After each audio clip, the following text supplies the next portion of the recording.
Nagpagawa na ako ng swimming pool dito sa Residence at ipapakita ko sa inyo kung paano to binuo. Good morning guys, kakagising ko lang kasi alas 6 na ako ng umaga natulog at nandito na yung gagawa ng swimming pool natin. Tara! Sineset up na nila ngayon yung inflatable pool na nirenta natin. Hindi na ako bumili kasi feeling ko hindi rin siya laging magagamit. Mas practical na mag-rent na lang. Lalagyan na natin ng tubig kasi baka matagalan tayong punuin kapag mamaya pa. 1, 2, 3. Hose na yung ginamit namin para mas mabilis mapuno tong inflatable. Pinabombahan na rin nila yung parang inflatable castle yata. Bawal po adult dito, no? Or pwedeng dito lang sa baba. Bawal lang po mag-slide. Sayang, isip bata, bawal po. All set na guys. Inaantay na lang namin na mapuno yung tubig dito sa mismong inflatable pool. So far, nakikisama pa yung panahon. Ewan ko lang mamaya, baka umulan na naman kasi medyo makapal na yung ulap. Siyempre, boring to kapag ako lang mag-isa. Kaya nandito yung mga kaibigan ko para samahan ako. Alam nyo ba guys, hindi talaga ganito yung suot ko kanina. Simpleng t-shirt and shorts lang yon. Tapos nakita ko yung mga kasama ko, bongga yung mga suot nila kaya napa-outfit din ako ng konti. Kapag ganitong mga outing, hindi pwedeng mawala ang pagkain at ang amats namin ngayong kainin ay mga ihaw-ihaw. Simple lang naman yung foods namin. Meron ditong hotdog, isaw, Adidas, mga barbecue. Ito hindi ko alam kung anong tawag sa mga to eh. May mangga at syempre hindi pwedeng mawala si Charmaine. Itong mga boys natin guys yung in charge sa pag-iihaw. Hi kayo, hi! DIY brush muna kami guys kasi wala kami noon literal na pamahid. Feeling ko mas una pa kami masusunog kaysa sa mga iniihaw namin. And si Ate Fela, siya yung maglalatag ng mga dahon ng saging. May mga naluto na guys. Tikman natin kung masarap.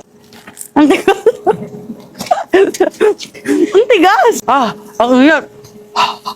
Testingin nga natin kung malalim. Medyo mainit yung tubig. Feeling ko may umihina dito. Ito yung point ko kung bakit hindi ako nagpalagay ng swimming pool dito sa Residence. Para kapag trip lang namin, minsan lang naman mangyayari, ganito na lang, re-rent na lang ako ng mga inflatable pool. Ang dami pala nung pin-repair namin pagkain guys. Mauubos kaya namin to lahat. Kumuha na rin ako ng mga chips na kakainin namin dun sa pantry natin. Re-ready na namin yung boodle fight namin guys. Diba?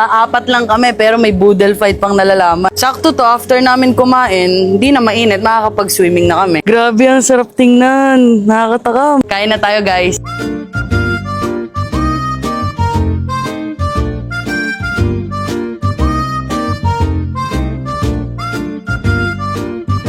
Tapos na kaming kumain guys. Ngayon, swimming time naman. Wala kaming water gun guys. Kaya ito na lang.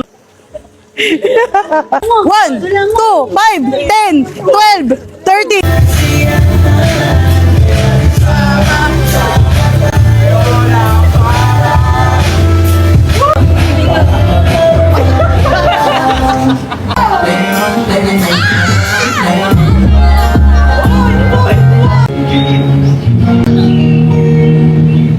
Bobomba namin yung bola ng volleyball para beach volleyball ang atake. Grabing pambomba to, laki. More pa, konti pa, mga 5 pa.